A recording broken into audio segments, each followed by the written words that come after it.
نشستگاہ پر آرام فرما پیر طریقت رہبر راہ شریعت گلے گلدار اشرفیت کلیم الاولیاء حضرت علامہ مولانا سید محمد اشرف کریم صاحب قبلہ مدد ظلہ النورانی، ہمارے اسٹیج پر تشریف فرما بمبئی کی سرزمین پر سے آئے ہوئے ہمارے مہمان حضرت حافظ و قاری محمد توفیق خان صاحب قبلہ اور مولانا مسلم صاحب اور تمام علماء کرام، اور خاص طور پر بیماری کے باوجود ہمارے بابا بھی تشریف لائے، بے شک سبحان اللہ، اور محترم بزرگوں، نوجوان دوستوں، عزیز بچوں، پردہ نشین میری ماؤں اور بہن، السلام علیکم ورحمۃ اللہ وبرکاتہ۔ وعلیکم السلام ورحمۃ اللہ وبرکاتہ۔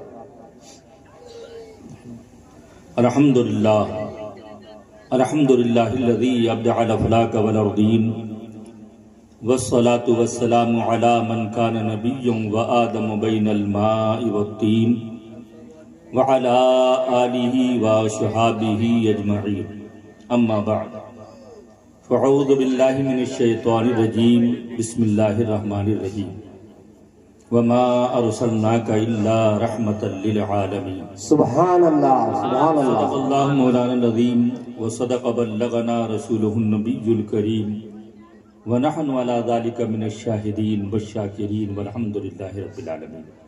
محبت کے ساتھ درود پاک کا نذرانہ پیش کریں۔ اللہم صلی علی سیدنا مولانا محمد بارک علیہ صلاۃ و سلام علیک یا رسول وانت صلی علیہ صلاۃ و حبیب سلام اللہ علیک صلی یا اللہ رسول علیہ اللہ یا حبیب اللہ۔ وسلم۔ ادب و احترام کے ساتھ ایک بار اور پڑھ دیجئے، صلی اللہ علیہ علیہ وآلہ صلی اللہ علیہ وسلم۔ صلاۃ و سلام علیک یا رسول اللہ یا حبیب اللہ۔ نبی اور آل نبی پر بلند آواز سے ایک بار اور پڑھ دیجئے، صلی اللہ علیہ اللہم صلی وسلم بارک علیہ وسلم۔ صلاۃ و سلام علیک یا رسول اللہ یا حبیب اللہ صلی اللہ تعالی علیہ وسلم۔ بوسہ جو لے لیا ہے نبی کے مزار کا، سبحان اللہ، بوسہ جو لے لیا ہے نبی کے مزار کا، ہے عرش پر دماغ نسیم بہار کا، سبحان اللہ، اڑتا ہوا غبار بھی ان کے دیار کا، کیا بات ہے، بہت خوب۔ اڑتا ہوا غبار بھی ان کے دیار کا، ہے شامیانہ عرش پہ پروردگار کا، سبحان اللہ، سبحان اللہ، ہے شامیانہ عرش پہ پروردگار کا، اور دربار مصطفیٰ ہے یا خالق کی بارگاہ، کیا بات ہے، بہت خوب۔ دربار مصطفیٰ ہے یا خالق کی بارگاہ، جو مرتبہ گدا کا وہی شہریار کا، سبحان اللہ، سبحان اللہ، جو مرتبہ گدا کا وہی شہریار کا، کیا بات ہے بھائی، بہت خوب، کیا اشعار ہے، سبحان جنت کے اللہ۔ سارے پھول ابھی رکھ کے تول دوں، جنت کے سارے پھول ابھی رکھ کے تول دوں، لائے تو کوئی کانٹا نبی کے دیار کا، سبحان اللہ، سبحان اللہ، لائے تو کوئی کانٹا نبی کے دیار کا، اور اسلام تیری نبض نہ ڈوبے گی حشر تک، بے شک، اسلام تیری نبض نہ ڈوبے گی حشر تک، تیری رگوں میں خون ہے رواں چار یار کا، سبحان اللہ، سبحان اللہ، تیری رگوں میں خون ہے رواں چار یار کا۔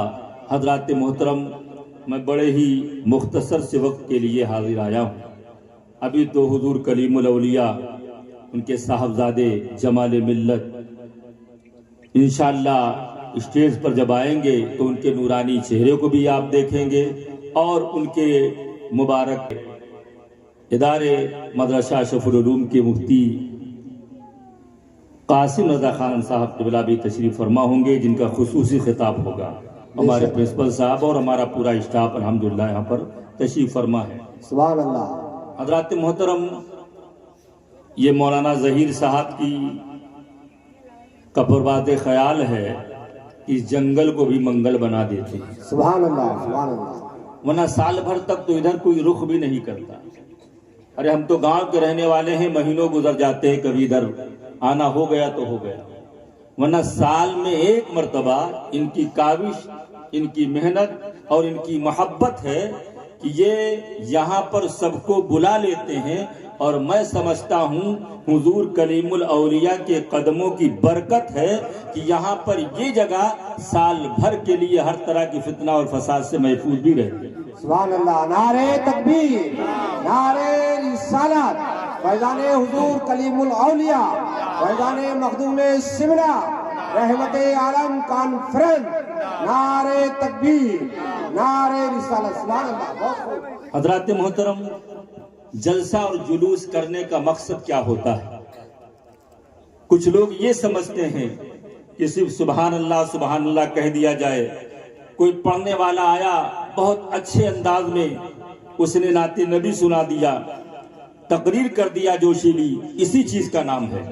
حالانکہ سچائی اور حقیقت یہ ہے کہ ہمارے علماء کرام نے ان جلسوں کو، ان کانفرنسوں کو ہمارے اور آپ کے لیے ایک بہترین سلجھنے اور سمجھنے کا ذریعہ بنایا تھا۔ بے شک ہماری سدھار کے لیے، ہماری کجی اور کمی کو دور کرنے کے لیے یہ پروگرام رچائے جاتے ہیں، بسائے جاتے ہیں، تاکہ علماء کرام کے فیوز و برکات سے آپ مالا مال ہوں۔ سبحان اللہ، بے شک۔ دیکھیے، نبی محترم صلی اللہ تعالی وسلم کا فرمان عالی شان ہے کہ اللہ تبارک و تعالی تمہارے جسموں کو نہیں دیکھتا، تمہاری صورتوں کو نہیں دیکھتا، تمہارے اموال پر اس کی نظر نہیں، ہاں یہ کہ تمہارے اعمال کو اور تمہارے قلوب کو دیکھا کرتا ہے۔ سبحان اللہ، سبحان اللہ۔ لہذا یہ جلسے اور جلوس، یہ تمام کے تمام معاملات یہ اسی لیے کیے جاتے ہیں تاکہ ہمارا اور آپ کا عمل درست ہو جائے، ہمارے اور آپ کے قلب کے اندر جو ٹیڑھا پن ہے وہ قلب جو ہے سیدھا ہو جائے، دل سیدھا ہو جائے۔